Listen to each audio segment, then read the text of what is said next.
تو ایسے لوگ بھی ہوتے ہیں، اور ان کو اللہ پاک نے یقین نصیب کیا ہوا ہوتا ہے کہ بس اب دنیا سے جانا ہے تو تیاری اس کی ضرور کرنی ہے، ایسے نہ ہم غفلت کے عالم میں نہ کہیں دنیا سے چلے جائیں۔ تو ہمیں بھی اس چیز کی ضرورت ہے میرے عزیزوں، میرے دوستوں، ہم سب کو،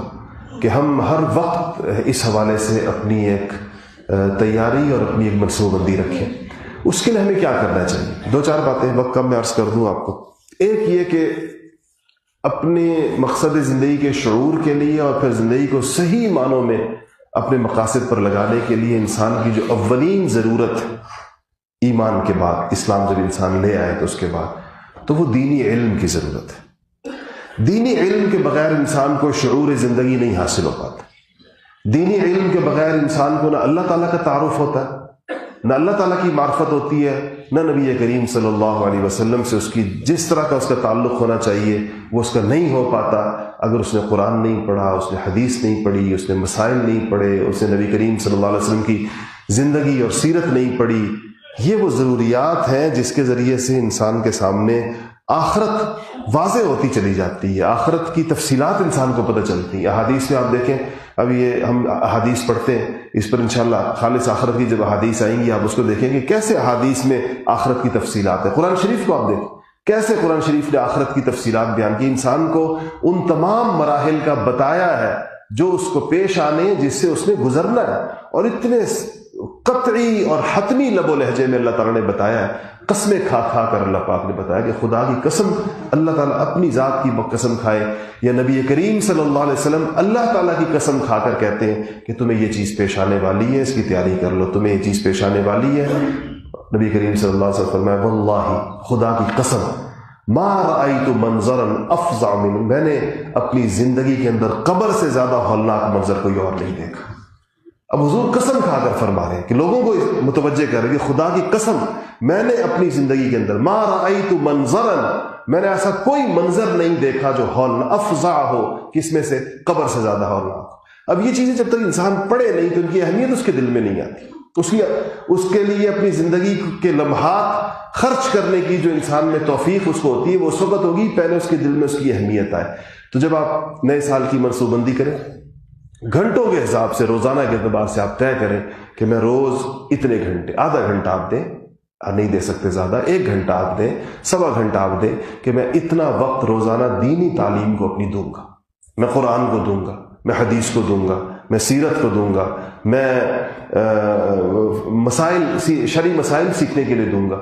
اس کو آپ باقاعدہ اور لکھیں، پھر آپ کا 1 ہفتہ گزر جائے اور آپ نے وقت نہیں دیا، اس کے آگے کانٹا لگائیں کہ میں نے پورا ہفتہ کوئی وقت نہیں دیا، میرا یہ ہفتہ ضائع ہو گیا۔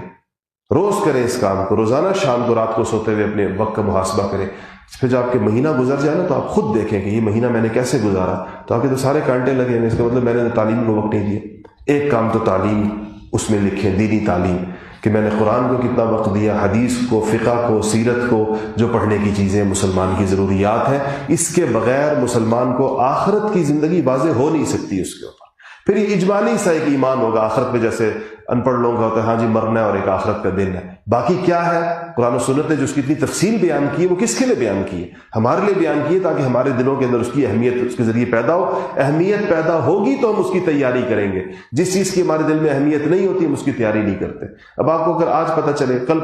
پتہ چلے کہ کل آپ نے سفر کرنا ہے، آپ نے امریکہ جانا ہے، آپ کو پتہ ہو آپ کا ٹکٹ آ گیا، آپ کا ویزا لگ گیا، اب آپ تیاری کریں گے اس کے لیے۔ ایسے تو نہیں کچھ چل پڑتا خود بخود، کوئی نہ کوئی بندہ تیاری کرتا ہے، میں نے مہینے کے لیے جانا ہے، میں نے 2 مہینے کے لیے جانا ہے، میں نے 4 مہینے کے لیے جانا ہے، اپنا بیگ تیار کرتا ہے، اپنی چیزیں تیار کرتا ہے، اپنے پاس پیسوں کا بندوبست کرتا ہے، وہاں کی رہائش کا بندوبست کرتا ہے، بہت ساری چیزیں انسان کے ذہن میں ہوتی ہے، اس لیے کہ اس کے دل میں اس سفر کی اہمیت ہوتی ہے اور یقین ہوتا ہے اس سفر کا اس کو، اس لیے وہ تیاری کرتا ہے۔ اگر یقین اور اہمیت نہ ہو انسان کبھی تیاری نہیں کرے گا۔ ہم جو آخرت کی تیاری نہیں کرتے، ہمیں اس آخرت کا یقین ہمیں حاصل نہیں ہے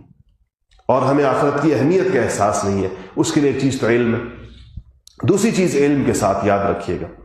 وہ ہے اصلاح، تزکیہ، اپنے نفس کا تزکیہ ہے، اپنی عادتوں کی اصلاح ہے،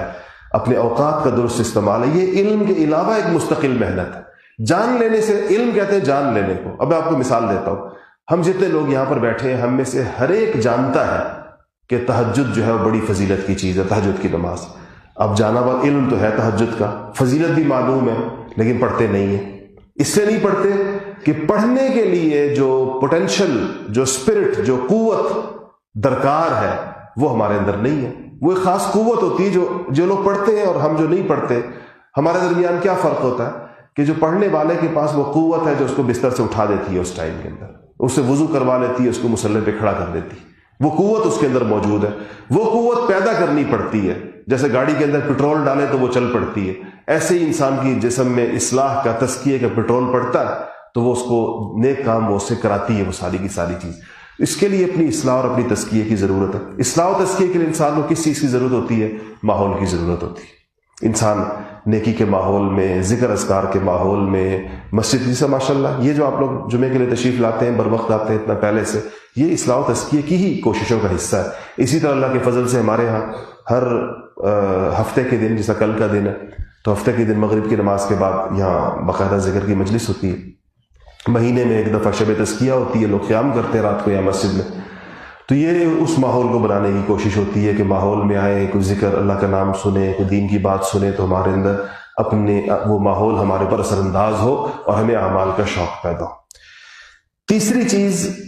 جس سے ہم بے غم نہیں ہو سکتے وہ یہ ہے کہ اس امت کو اللہ جل شانہ نے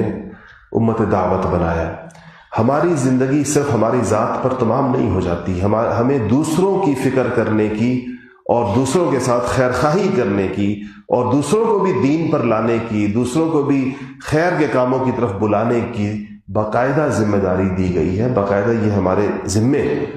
اس لیے میں کل کچھ ساتھی جمع تھے ہمارے، میں نے ان سے پوچھا کہ پڑھنے کے لیے آتے ہیں جو ہمارے، آپ کو پتہ ہے ویکنڈ کورسز ہوتے ہیں یہاں مسجد میں،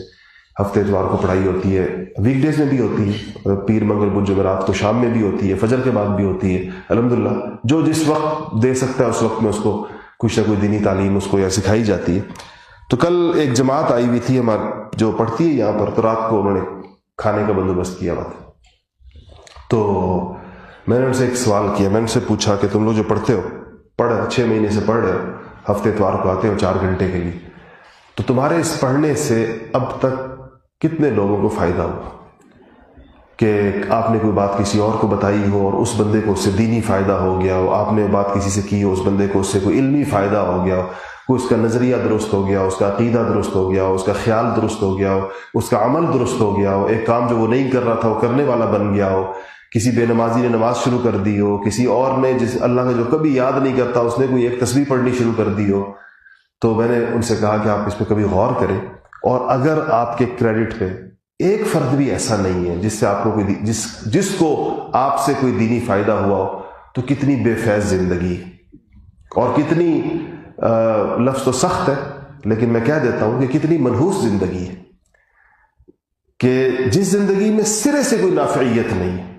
سرے سے کوئی اس میں فیض رسانی، کوئی فائدہ نفع بخش ہے ہی نہیں سرے سے.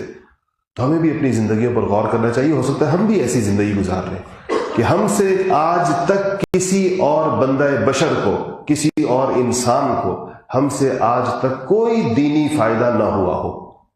ایک مسلمان ایسی زندگی گزار سکتا ہے؟ ایک مسلمان کی زندگی ایسی ہو سکتی چاہے کسی بھی درجے کا مسلمان ہو. تو یہ بھی ہمارے سوچ، اگر ایسا ہے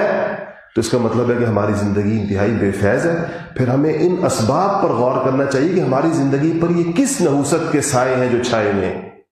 یہ کیا چیز ایسی ہے جس نے ہماری زندگی کا احاطہ کیا ہوا ہے اور ہم سے اللہ تعالیٰ خیر کا کوئی کام نہیں لے رہا، اللہ ہم سے کوئی خیر کا بول نہیں بلوا رہا. اللہ تعالیٰ تو بے نیاز ہے نا، اللہ الصمد، بے نیاز بادشاہ، اس کو تو انسانوں کی ضرورت نہیں. تو آخر اللہ پاک نے ہمیں کیوں دھتکارا ہے کہ تیری زبان سے مجھے اپنا نام لینا گوارا نہیں، تیری زبان سے مجھے کوئی خیر کی بات دوسرے تک پہنچانا گوارا نہیں. کہیں ہمارے ساتھ اللہ کا معاملہ یہ تو نہیں اور ہمیں پتہ بھی نہ ہو، ہمیں علم بھی نہ ہو کہ اس طرح ہے. تو اس لیے تیسری بات جو میں نے عرض کی وہ یہ کہ انسان اس پہ اپنی نفع رسانی پہ غور کیا کرے. نبی کریم صلی اللہ علیہ وسلم نے جہاں جہاں ایماندار مسلمانوں کا تعارف کرایا ان کی ذات میں نفع کے پہلو کی طرف ضرور اشارہ فرمایا ہے کہ مومن سے نفع پہنچتا ہے. مومن ایک نفع پہنچانے والی چیز ہے. اگر اس سے نفع نہیں پہنچ رہا تو اس کا ایمان جو ہے نا یہ بڑا کوئی کمزور اور ضعیف اور انتہائی بے قیمت قسم کا کوئی ایمان. تو تیسری چیز اس کے ساتھ یہ ہے کہ ہم یہ امت دعوت ہے، یہ تذکیر کا کام ہے، اور اس کے لیے کوئی بہت بڑا عالم ہونا، کوئی بہت بڑا علامہ ہونا، کوئی بہت بڑا شیخ الاسلام ہونا، کوئی بہت بڑا محدث اور مفسر ہونا ضروری نہیں ہے۔ جتنا دین آپ کو پتہ ہے اتنا ہی دین دوسرے کو پہنچانا، اتنا ہی دین دوسرے کو بتانا، یہ ہماری ذمہ داری ہے۔ اور ہمارے پاس لازماً ایسے لوگ ہوتے ہیں جو جن سے ہم کوئی دین کی بات کرنا چاہیں تو وہ چند لمحوں کی ہماری گفتگو، چند منٹ کی سن سکتے ہیں۔ اتنا تعلق تو دنیا میں ہر انسان کا ہوتا ہے کہ آپ کسی سے سارا دن دنیا کی باتیں لوگوں سے کرتے ہیں، وہ سنتے ہیں تو دین کی بات نہیں سنیں گے۔ اگر ہم کریں کسی کو اللہ رسول کی بات کریں گے وہ نہیں سنے گا کیا؟ اور چوتھی چیز جس کے ساتھ اپنے آپ کو منسلک رکھنا چاہیے اور اپنے آپ پہ غور کرنا چاہیے کہ میں اس سے منسلک ہوں یا نہیں، وہ خدمت خلق ہے، انسانیت کی کسی نہ کسی درجے میں خدمت۔ اگر ہم بالکل اس درد سے پاک کہ ہمارے دل کے اندر لوگوں کی خدمت کا اور لوگوں کے لیے ہمدردی کا اور خیرخواہی کا اور ان کی مشکلات میں دیکھ کر تڑپ جانے کا یا کوئی لوگوں کو فائدہ پہنچانے کا، ایک تو علمی فائدہ ہو گیا، دعوت اس کو کہتے ہیں، اور دنیا کی جو لوگوں کی ضروریات کے فائدے ہوتے ہیں، اگر اس سے ہمارا دل بالکل بے پرواہ ہے تو یہ بھی قساوت قلبی کی نشانی ہے۔ یہ دل کے سخت ہو جانے، پتھر بن جانے، سیاہ ہو جانے، بے نور ہو جانے اور اندھے ہو جانے کی نشانی۔ یہ دل ایسا ہے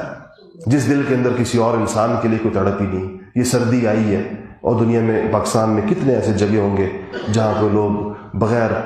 گرم کپڑوں کے ہوں گے، بغیر رضائیوں کے ہوں گے، بغیر جرابوں کے ہوں گے، چھوٹے چھوٹے بچے ہوں گے، اور کیمپوں میں لوگ ہوں گے، خیموں میں لوگ ہوں گے۔ اگر اتنا ہم اپنے گھر کے اندر گرم کپڑوں کے اندر، گرم رضائیوں کے اندر، ہیٹروں اور گیزروں کے درمیان بیٹھے ہوئے اگر ان لوگوں کے بارے میں سوچتے بھی نہیں ہیں تو اس کا مطلب یہ ہے کہ ہم انسان نہیں ہیں۔ ہمارے اندر تو پھر جانوروں میں ایک دوسرے کی فکر نہیں ہوتی، انسان کیسے؟ تو ہمیں اس چیز کی ایسے ہر موقع کے اوپر کہ جب اللہ تعالیٰ کی نعمتوں کو ہم پورے طور پہ انجوائے کر رہے ہوتے ہیں، اب دیکھیں ذرا اللہ پاک نے ہمیں کن کن چیزوں میں رکھا ہوا ہے، اللہ تعالیٰ نے ہمارے لیے کیسی سہولت اور راحت کے بندوبست کیے ہیں۔ اس میں اگر ہمیں کسی اور کی پرواہ نہ ہوتی ہو اور اپنی اولاد کو راحت میں دیکھ کر ان کی اولادوں کی فکر نہ ہوتی جن کے بچے اس موسم کے اندر ٹھنڈی برفانی ہواؤں کی زد کے اوپر ہوں گے اور ان کے پاس شاید پہننے کے کپڑے بھی پورے نہ ہوں، ان کے پاس شاید کتنے علاقے ایسے ہیں جو برف میں ڈھک جائیں گے، لوگوں کے پاس کھانے کو کچھ نہیں ہوگا، لوگوں کے کیا کیا حالات دنیا کے اندر۔ ہم اگر اس سارے حالات سے اپنے آپ کو بے غم رکھتے ہیں اور ہم اس کے اوپر کوئی فکر ہی نہیں پیدا کرتے تو یہ بھی ہمارا یہ ایمان وہ ایمان نہیں ہے جو اللہ جل شانہ ہم سے درکار ہے۔ جو ایمان اللہ تعالیٰ کو انسانوں سے درکار ہے اس کی اپنی خصوصیات ہیں، وہ خود اس کے کچھ تفصیلات ہیں، وہ جب وہ ایمان دل کے اندر آتا ہے وہ اپنے ساتھ یہ ساری کی ساری چیزیں لے کر آتا ہے، جن کا خلاصہ میں نے آپ کے سامنے بیان کیا۔ یہ 4 چیزیں تھیں، میں نے کہا کہ ایک تعلیم، پڑھنا پڑھانا، دوسرا اپنی اصلاح و تزکیہ، تیسرا دعوت و تذکیر، لوگوں کے ساتھ لوگوں کو خیر کی بات کرنا، اور چوتھا خدمت خلق۔ یہ کم سے کم 4 ایسے نکات ہیں کہ ہم اپنی نئے سال کا جب آغاز کر رہے ہیں روزانہ کی بنیاد پر اس پہ غور کرتے رہیں کہ ان 4 کاموں میں ہم نے کوئی کنٹریبیوشن، ہمارا کوئی ترقی، کوئی ہمارا اس کے اندر کوئی آہستہ آہستہ